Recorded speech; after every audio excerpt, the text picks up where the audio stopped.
Final game then for both Pakistan and Ireland, and we hope for better weather in Florida. But we look ahead to that last fixture in this group on Maruti Suzuki Arena presents ESPN Cricinfo Timeout, powered by Dish TV Watcher. Wasim Jaffer with me and Urooj Mumtaz. The last time we spoke, there was still a glimmer of hope, Urooj, but with washouts and the weather and elimination now confirmed, you've had some time to just dwell on it. Just give me your thoughts on what's been such a shock and disappointing exit for Pakistan in the group stage. Well, Ronak, to be very honest, it's not so much a shock for me, and we spoke about this in a few World Cups leading up to this one. It was always on the cards at some point because Pakistan has sort of failed to recognize the shortcomings, failed to work on them and evolve as a white ball side. Even in the previous World Cup, they lost to Zimbabwe. Had it not been for the Netherlands win against South Africa, they would have never gone through. Even in the one-day version of it, similar problems existed. So I wouldn't call it a shock. It is disappointing, but I really feel it was always on the cards. And after they lost to the US, it was always hoping for something, wishing for something, and praying for something else, which is probably not the best way if you want to win World Cups. Yeah, that's absolutely fair. We remember what it took to even make it as far as they did last time. But this is a team that has had that kind of track record. They've been in the Final Four in 6 of the last 8 editions as we look at Pakistan's history in the tournament. And Wasim, it's fair to say that they just lost that game against the USA, which has come back to bite them. It's not really unfortunate weather towards the end. I saw your tweet as well. It was a tournament where you couldn't afford to start poorly. It is, yeah, and they didn't come with a really great form, like Urooj said. And in that game also, I think they had the opportunity. The USA, they made a really good comeback in that last 4 or 5 overs where the bowlers brought them into the game. And in the last 3 deliveries, they needed 12 runs, and to concede that, Haris Rao bowled really poor last 3 deliveries. They could have easily won that game. They had an opportunity to beat India. I thought that was their game to lose. They managed to lose that one, and it was always going to be tough. So obviously having 2 bad games at the start of the tournament, it was always going to be an uphill task. All right, let's try and look forward now. One of the things you've said in reflection is they need to find a way to split up Babar and Rizwan. If we do get some cricket in this last game, would you like to see that happen? Yeah, I would obviously like to see Fakhar Zaman probably opening, because I think they need an explosive opener at the start. Babar and Rizwan, they doesn't give that kind of start, and they are behind the game right from the start, and it's a lot of work for the middle orders. It was okay in the USA leg, but they were still too far behind, and it puts a lot of pressure for the middle order, which are as always as it is not performing at their best, but to come in and obviously do the repair work. I think it's a lot to ask for that middle orders. So I think Fakhar Zaman at the top of the order, one of them to drop down to number 3. That is something which you can at least do that. All right, Urooj, you can carry on that, on your thoughts on whether that's something you'd like to see if we get some cricket in this last game, and also whether you'd like to see any of the players we haven't seen so far. We haven't seen much of Abbas Afridi or Abrar Ahmed. Would you bring Azam Khan back? Definitely for the opening slot, the cleanest striker and the most explosive player that we have, who's done phenomenally well up the order, opening the batting for Pakistan, Fakhar Zaman, because Babar and Rizwan are so inflexible with their batting lines, has been slotted to 4. He definitely should be opening because Pakistan don't make use of the first 6, not in this World Cup, in most T20s, in the previous World Cup as well. So you sort of think logically, and it only makes sense to put Fakhar up the order. I'd like to see Abrar Ahmed come in as well. He's been warming the bench. He was your mystery spinner, and against a relatively inexperienced side who haven't seen much of him. Yes, footage, there's only so much that you can tell with footage, but it takes a while to pick him off the hand because he's got 3 or 4 deliveries. He's quicker through the air, and he's very good from that length. So I still feel Abrar should come back in.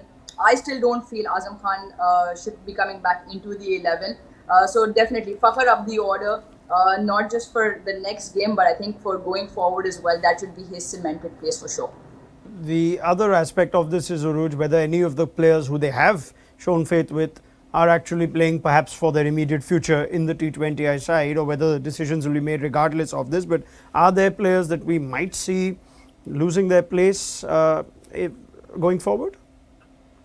Yeah, I think there's, and again, they're not the first time. I think Imad and Amir will be obviously shown the door because they were brought in to do specific roles. The super over against USA from Amir, The finish where Imad played 15 of 23 in the game against India, those were exactly the roles that they were brought to do, and they obviously did not deliver. So those two will definitely be shown the door. I think there'll be a time where there will be sort of a rotation where Gary Kirsten has been very vocal about if you don't change with the evolving game, which I also feel starts right at the top. It starts with the likes of Shaheen Shah Afridi, it starts with the likes of Babar Azam and Mohammad Rizwan. Shadab Khan also, I feel, needs to go back to playing the longer version in domestic cricket to get his mojo back with the ball and with the bat. He needs to continue as an all-rounder. And I think going forward, there will be a new mix of younger players, the likes of Usman Khan, Saim Ayub, who also will need to develop more skill and more temperament because they're also still very limited in their version. So there might be some changes because let's be very honest, in spite of the circus and all the turmoil at the helm of the affairs of the PCB, it's not the first time. These players, most of these players have been playing for more than 5, 6, 7, 10 years. And you can't absolve them from their own responsibility in recognizing their shortcomings and the fact that they need to evolve with the evolving version, at least the T20 format. The fact that they've been so resistant to that change is a reflection in the results that they've shown. So I think strict words from Gary Kirsten will also follow up into actions. And I said this the other day, I think it was very nice that the first time ever from within the PCB, somebody actually voiced the concerns and the shortcomings of Pakistan cricket and the fact that the players need to do better themselves as professional athletes. Yeah, I mean, it's a tough place to be for a new coach, but do you sense that this last game, they have to win, or is it almost insignificant? We think it can't get worse, but what if they go out losing to Ireland as well? There's still plenty to play for in terms of individual futures, and just sign off with a win and not just the one win in the whole tournament? I think they need to play win. They definitely need to win. Otherwise, the landing won't be safe for them. I don't think it's going to make a lot of difference for the future selections unless somebody obviously has an outstanding game. I think there will be a lot of revamp. I think Babar Azam probably won't be captain. I think it's hampering his batting as well. He's their premier batsman. I think looks like it's affecting his performance, affecting his batting, which they need. Pakistan need the Babar Azam, the batsman, more. So I think it's probably better for Babar if he is not the captain and somebody else takes over. But I think there will be a lot of changes for sure. On the flip side, Ireland too have had a very disappointing tournament. They are full members after all. We're expecting them to beat a side ranked higher than them. And is this perhaps the best opportunity for Paul Sterling and his side to perhaps trouble an already deflated Pakistan? Without a doubt, they've beaten them in that series, even though they lost that series. But they have an experience, and the players have been playing for a while. They've upset few good teams, so they'll be hoping to go on a high, and they've got decent players who can cause an upset for sure. If it does become a rain-affected game or a shortened game, Urooj, is this another tricky one? Ireland could possibly add to Pakistan's woes? Yeah, 100%. Especially Paul Sterling hasn't fired. I think last 15 T20 innings, his top score was 36 against Netherlands prior to this World Cup. So if the shorter version, within the shorter version, the more difficult it becomes from Pakistan, because if Ireland had that firepower and don't hold back, all the 3 games against Ireland in the Pakistan recent visit as well were high scoring games, and it was courtesy Ireland. Ireland pushed Pakistan into their corner when Fakhar Zaman came out and said we're eyeing bigger totals. So again, with the spinners will come into play, as we've seen. If a game does happen between that middle over period as well, which Pakistan hasn't again really been good, they probably sort of 8 on that 1 to 10 in terms of scoring rates in that middle phase, and they're lacking a spinner themselves. So not just that they don't do well with the bat themselves, they're also lacking a spinner in that middle. And the one spinner they do have, if he doesn't play tomorrow, it'll be quite a shame.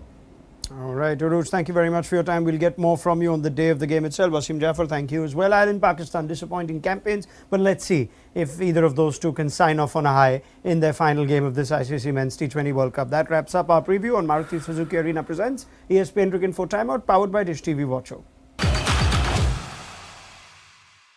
Introducing the epic new Swift. Time to go swifting. Watcho app पे देखो एक OTT के दाम पे सारे OTT शान से। Watcho.